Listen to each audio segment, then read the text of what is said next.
एक महान सभ्यता जहाँ सदा चेहरों पर गौरव और आंखों में जीवन का जश्न, जहाँ मिट्टी भी सोना थी और दिलों के दरवाजे हर मेहमान के लिए खुले थे। इन्हीं दरवाजों से घुस आए कुछ खूनी शैतानी इरादे, हिंसा और अत्याचार के सामने जब घायल हो रही थी भारत माँ, तब इस धरती के गर्भ से उठ खड़ी हुई मणिकर्णिका। मणिकर्णिका का जन्म 1828 में वाराणसी में हुआ था। प्यार से सब उनको मनु कहते थे। मनु जब छोटी थी तभी उनकी माँ का देहांत हो गया था। उनकी सारी जिम्मेदारी उनके पिता के कंधे पर आ गई। पिताजी ने उन्हें बचपन से ही रानी बनने की तालीम दी। उसे युद्ध के लिए पूर्ण तालीम दी गई, जैसे घुड़सवारी, निशानेबाजी तथा तलवारबाजी में निपुण बना दिया गया। तालीम देने में नाना साहेब का बहुत बड़ा योगदान था मनु के जीवन में।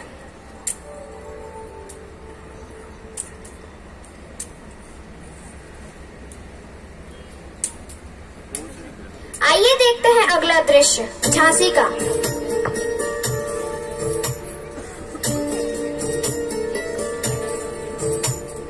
प्रणाम राजमाता। आइए दीक्षित जी, कैसे आना हुआ? गंगाधर महाराज का है, बहुत शुभ समाचार है।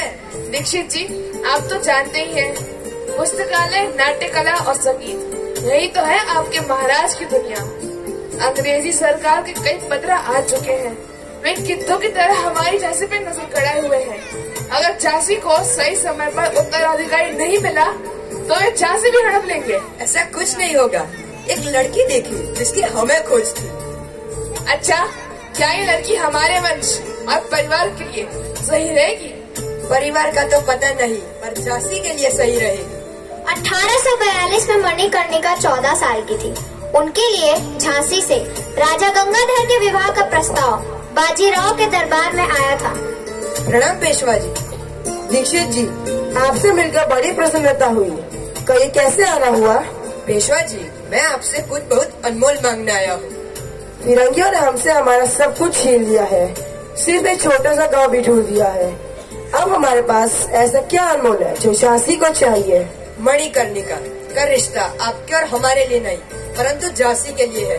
अंग्रेजों की बुरी नजर अब झांसी पर भी है। ठीक है, हमें ये रिश्ता मंजूर है। मनु, मनु। हाँ काका जी। तुम्हारे लिए एक रिश्ता आया है। जानती हूँ, झांसी से। क्या मैं इतनी बुरी हूँ? क्या आप मुझे इतना दूर भेजना चाहते हैं? क्या आपने मन्नू को पहचान लिया? आपके लाड प्यारनी से बिगाड़ दिया है पेशवा साहेब। क्या बात है? काका जी, आपने बचपन से मुझे क्षत्रियों की तरह पाला पोसा, कभी कोई कमी महसूस नहीं होने दी। पर इसका मतलब ये तो नहीं कि मैं एक क्षत्रिय हूँ, मुझे रानी बनना नहीं आएगा। मेरी छबीली, जरूरी नहीं जिंदगी में सब कुछ सीखना। सिर्फ एक बात सीख लो तो सब कुछ आ जाएगा, और वो है मातृभूमि से निस्वार्थ प्रेम। आप सब यही कहते हैं। मणिकर्णिका का विवाह झांसी के राजा गंगाधर राव के साथ संपन्न हो गया। आइए देखते हैं अगला दृश्य झांसी का।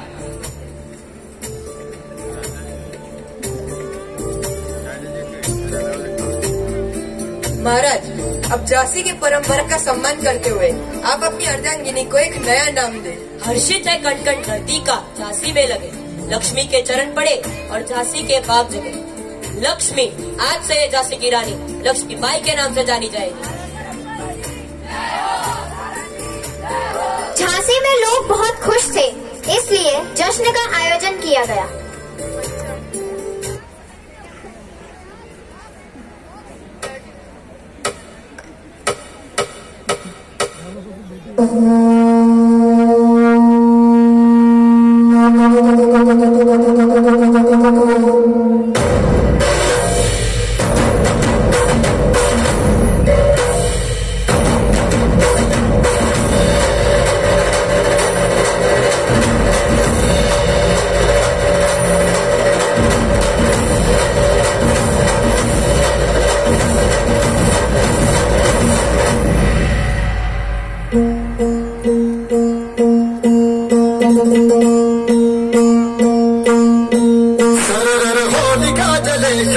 राह में मिले हमने, जब जब शमशीरें ताने है माए भवानी।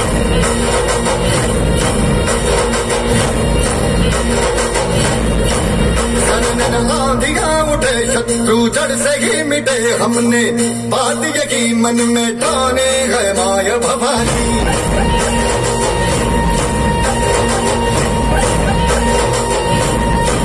अब सब मर्द मावड़े बड़े खुददार है, अब हर एक दिन स्वराज का त्योहार है। अब ये शीश ना झुके तेरी लाज हम रखे, तेरे नदी शब्द ना जगदम्बे है माया भवानी।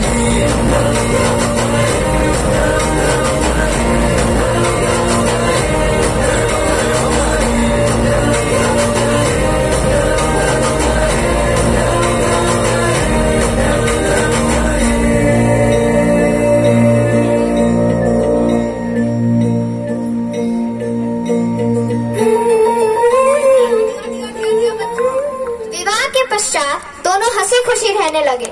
रानी ने एक पुत्र को जन्म दिया और उन्हें उनका उत्तराधिकारी मिल गया था, इसलिए वह बहुत खुश थे।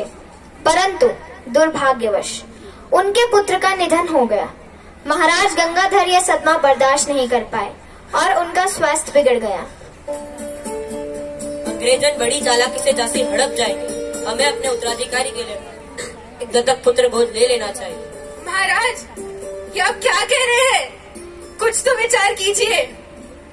महाराज के कमजोर होते ही झांसी में अंग्रेजों का अत्याचार बढ़ने लगा। इस वर्ष झांसी में सूखा पड़ा था, जिस कारण गरीब किसान लगान ना चुका सके और अंग्रेजों ने उनपे जुल्म ढाने में कोई कसर ना छोड़ी।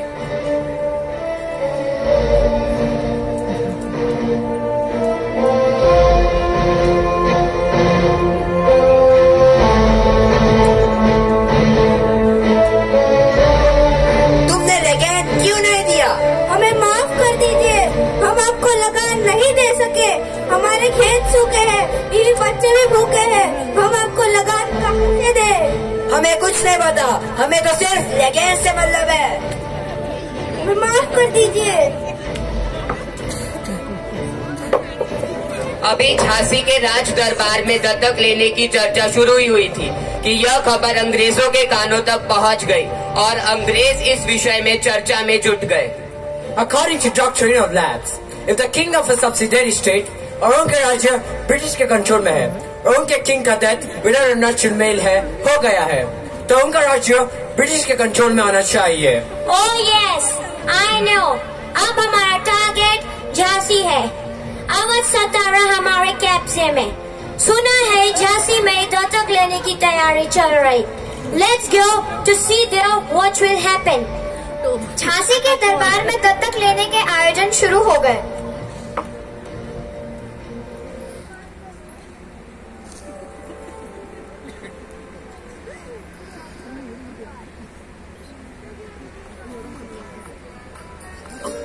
उसी समय एक बच्चा दौड़ते हुए आकर रानी का हाथ पकड़ लेता है।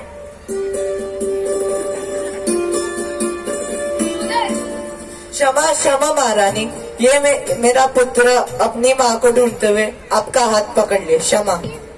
बच्चे तो ईश्वर का रूप होते हैं, इस बच्चे ने तो अपनी माँ को स्वयं चुना है। नहीं, ये नहीं हो सकता।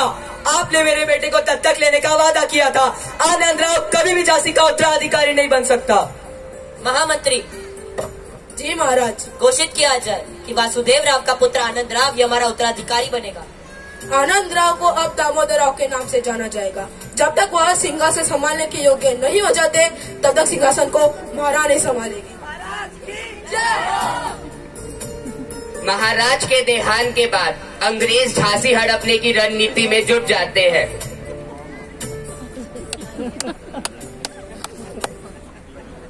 My lord, what a great news! King of Jhansi died. It is very easy to us now. Jhansi is under control of British government. How it is possible? और आपका सन, उनका दत्तक पुत्र झांसी का राजा बनेगा? According to doctrine of Labs, कोई भी दत्तक पुत्र को राजा बनने का अधिकार नहीं है। झांसी सिर्फ हमारा है। Yes, so now let's go and capture the Jhansi. रानी शांतिपूर्वक राजकाज संभाल रही थी। तभी दिल्ली से बुरी खबर आई।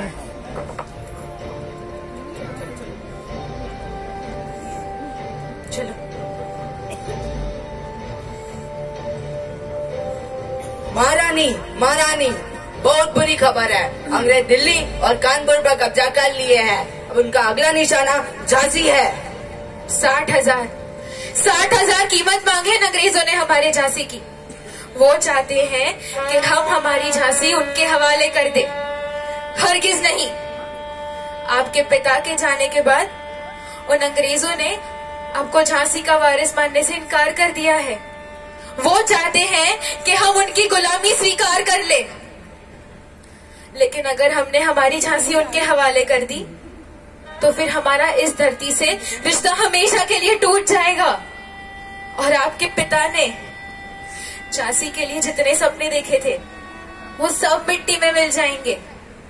और अगर हम युद्ध के मैदान में उनका सामना करते हैं तो फिर आपकी रक्षा कौन करेगा? हम नहीं जानते क्या सही है, हक की लड़ाई या मां का कर्तव्य। किसे चुने हम, ममता को या जिम्मेदारी को? क्या हमें इन चंद रुपयों के लिए हमारा घर छोड़ देना चाहिए? लेकिन अगर हम झांसी छोड़ के यूं भाग गए तो हम हमारी और आपकी दोनों की नजरों में हमेशा के लिए गिर जाएंगे।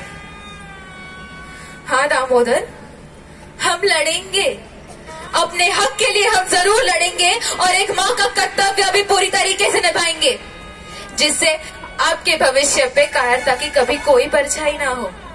ये युद्ध होगा, हम मौत को गले लगा लेंगे पर आप पर एक आंच नहीं आने देंगे। ये हमारा वादा है, आपसे भी और झांसी से भी। सेनापति। जी महारानी। हमारी प्रजा और सेना को एकत्रित किया जाए। जो आज्ञा।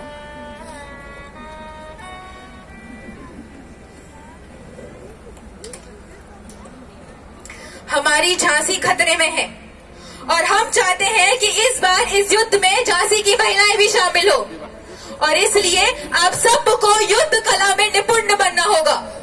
क्या आप सब तैयार हैं? हम तैयार हैं। हर हर महादेव, हर हर महादेव।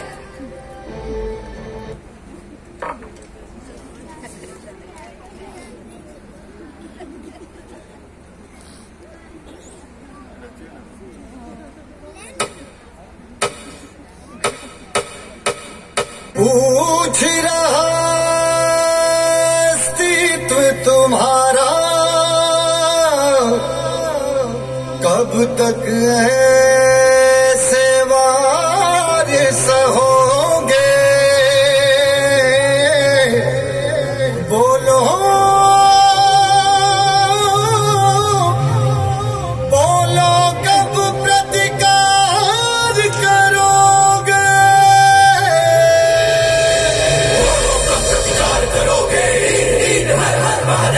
बोलो कब प्रतिकार करोगे?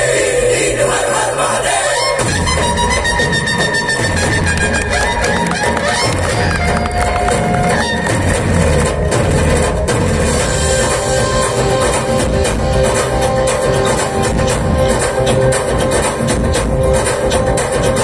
पूछ रहा अस्तित्व तुम्हारा जब तक ऐसे बार सहोगे। पूछ रहा अस्तित्व तुम्हारा कब तक ऐसे बार सहोगे? बोलो कब प्रतिकार करोगे?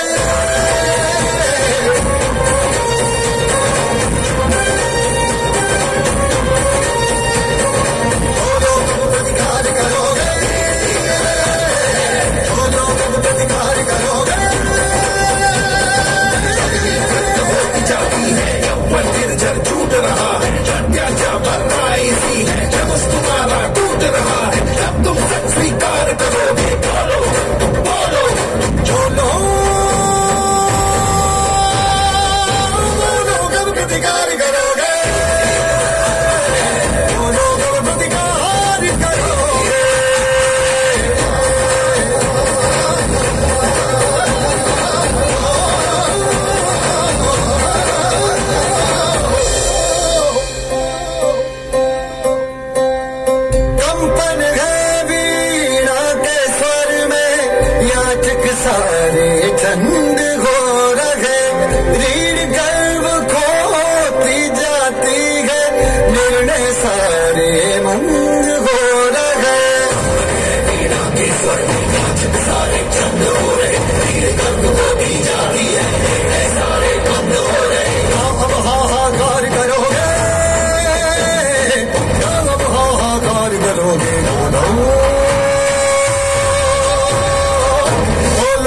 प्रतिकार करोगे,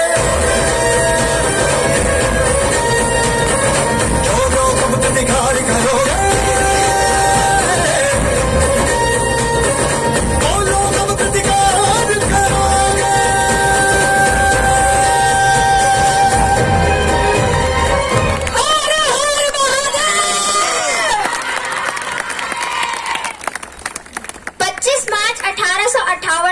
अंग्रेजों ने झांसी पर हमला किया। झांसी वासियों ने उनका डटकर मुकाबला किया, परंतु अंग्रेजों ने पहरेदार के साथ मिलकर रानी के किले पर कब्जा कर लिया। सिंहासन हिल उठे, राजवंशों ने भृकुटी तानी थी। बूढ़े रानी अब आत्मसमर्पण करेंगी या आपको धक्के मारकर निकाला जाए? फिरंगियों, भले ही तुम लोगों ने हमारे किलों पर कब्जा कर लिया हो, लेकिन मैं आत्मसमर्पण नहीं करूंगी। रानी सबको परास्त करती हुई अपने पुत्र के साथ घोड़े पर सवार होकर निकल जाती है तथा सुरक्षित कालपी पहुंच गई। वहां वो तात्या टोपे और नाना साहिब के साथ युद्ध की रणनीति में जुट जाती है।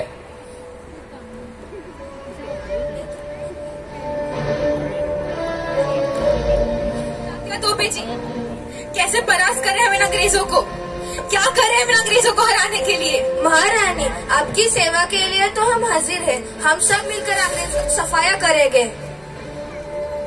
जी महारानी, हम आपके साथ हैं। हर हर हर हर महादेव।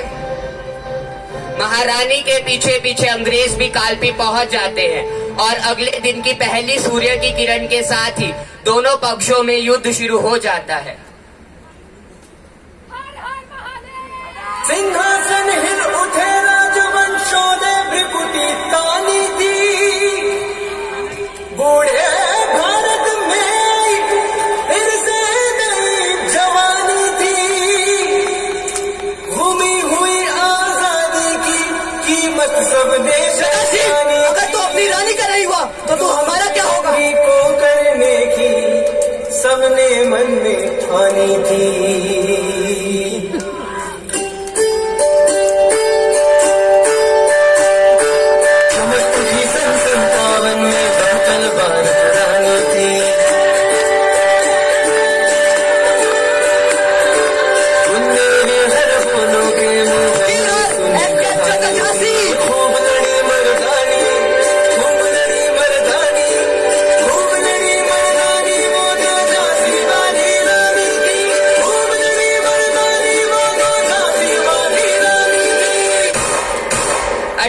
जून 1858 में युद्ध करते हुए रानी को गोली लग जाती है।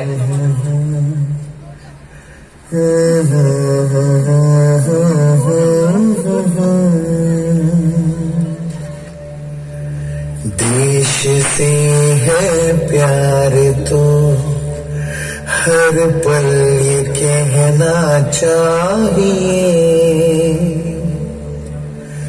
मैं रहूं या ना रहूं भारत ये रहना चाहिए। इस तरह एक वीर माता ने भारत माँ के लिए अपने प्राण न्यौछावर कर दिए। इस महान माता के लिए कोटि कोटि नमन।